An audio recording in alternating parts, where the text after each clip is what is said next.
Some of you might have heard about what happened last month, but essentially there was a massacre that happened on the Negros Island in the Philippines where 19 people were killed on April 19th.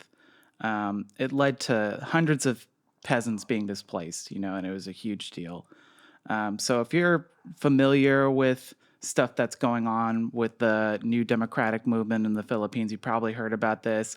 Most likely, a lot of this stuff flew under the radar for folks because people just don't hear about these things a lot, even when it does involve American activists being murdered by a foreign military. So I think it's important to, just kind of read the names of some of the people who passed away recently, because these are martyrs for a movement that are they're fighting for liberation in the Philippines.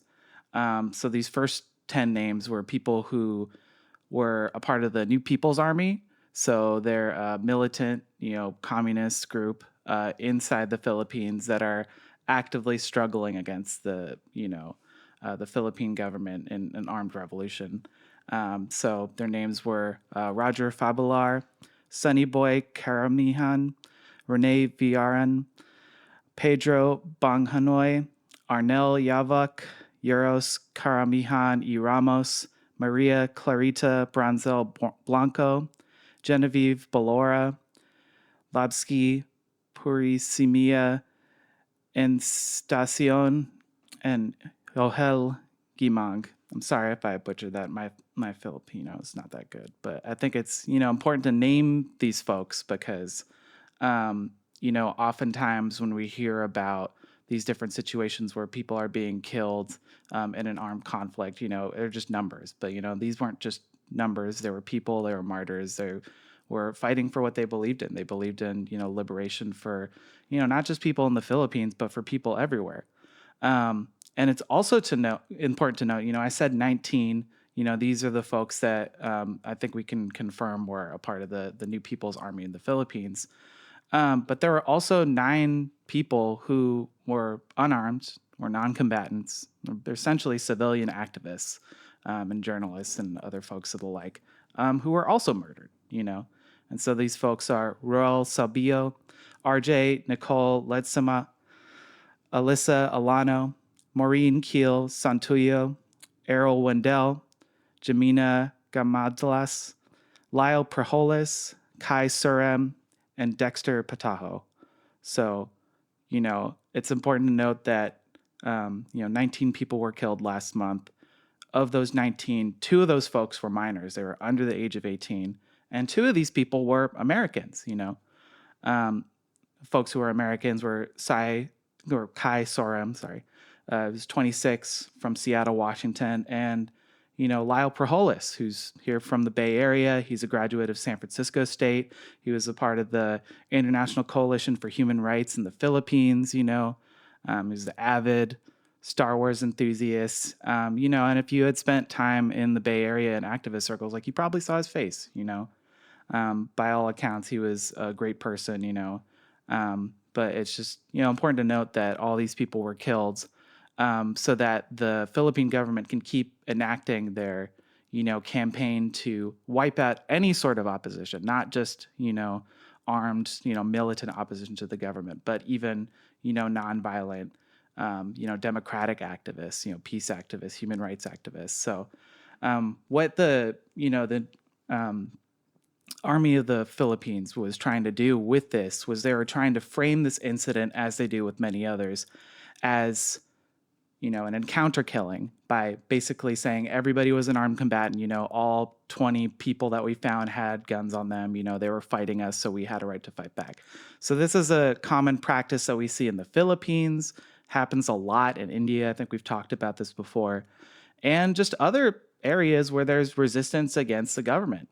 And why do they do this? Well, it's because it's an international war crime to just kill a civilian, And so in order to try and cover up that, militaries like the armed forces of the Philippines do this in an attempt to cover their tracks, and frame any sort of resistance against the government, armed or not, as violent terrorism.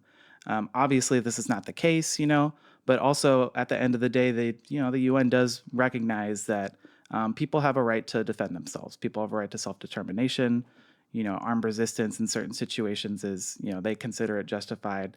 Obviously, when we're talking about international law, there's like what the law says and how it actually applies, but it's still important to note this. So, just for some broader context, there was a report that we might have mentioned in one of our weekly updates, I believe, at the end of last year.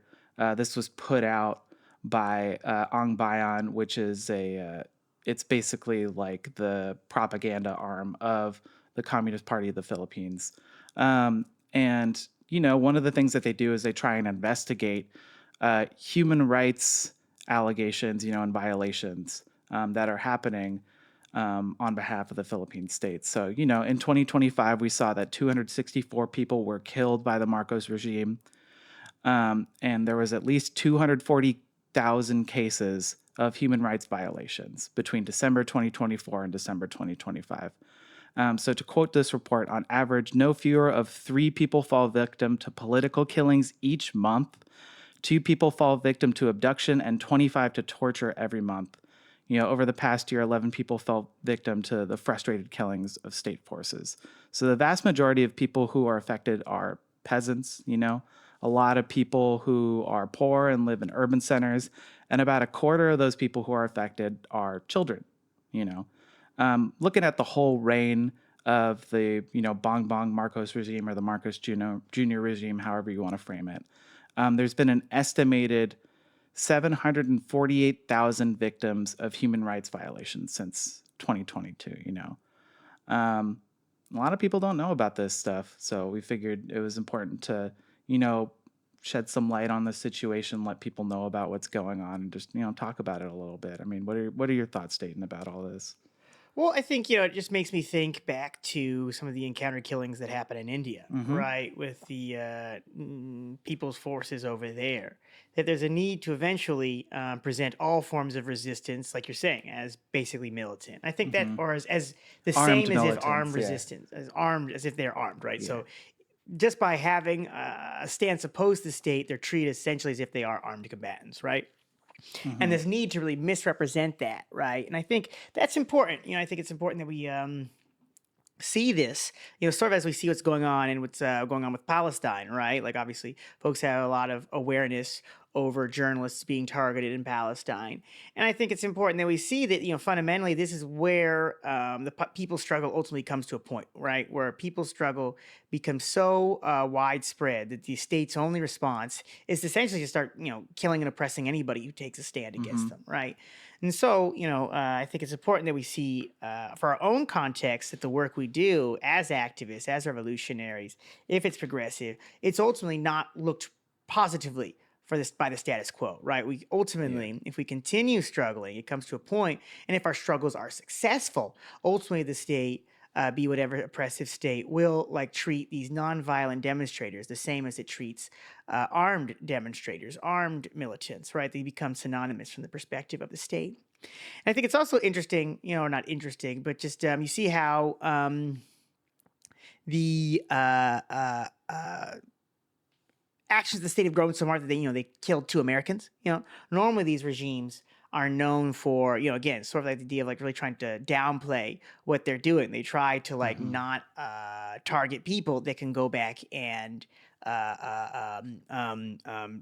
publicize these events later. It makes me think a lot of like the situation Brandon Lee, who is Mm-hmm. a similar activist from San Francisco, Chinese American man, married in the Philippines, was an activist there, working with different indigenous communities, and then he was targeted for assassination. He shot like 6 or 8 times in front of his own home in the Philippines, and now is mostly paralyzed, living in San Francisco, right? And I think this is the same basic situation, right? So this is actually an ongoing issue of peaceful activists, even coming from abroad, coming to participate in the Philippines and themselves targeted. And I think that was a different administration, right? That was doing under Duterte, right? So we have like just 2 examples Mm-hmm. of of 2 different Philippine administrations maintain this basic position of of basic hostility toward the people's movement, moving Mm-hmm. more toward fascism. and targeting any types of activists under this idea of like public safety, public security, right? You can also draw some ties to how Trump talks about immigration, specifically the conversation around these anti-ICE protesters, calling them domestic terrorists just for, say, having statements about opposed to ICE, or by trying to document ICE activities. We had two activists this year killed by ICE officers in Minneapolis and Minnesota just for documenting, or either documenting or trying to involve themselves in sort of these in watching ICE, right? And so, yeah, I just think it's something that we have to be mindful of. It's like, it's the reality of popular struggle here. So it's important that we raise the profile of these martyrs. We understand like the risks that we take on, and then we seriously engage in people's struggle, and also really see it's not just an isolated thing. It's just what's happening to the anti-ICE protesters. It's just what's happening to the folks in the Philippines. It's just what's happening to the folks in India. No, actually, this is like what's going to happen to all progress. These are the threats they're going to face all the progressive pro-people forces around the world Hmm. today as we wage the struggle against principally U.S. imperialism, but imperialism overall. Yeah, definitely. I think we see how aspects of this already, come back to home.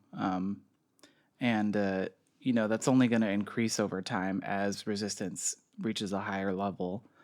Um, and yeah, I think it really underlines the importance that, like, these different struggles are connected, because we see, you know, it's raised a pretty high profile in Palestine in particular, where we see these massacring of civilians, and trying to paint anybody as having any sort of like vague connection to armed resistance, and so therefore they're terrorists, and so therefore whatever happens to them is justified.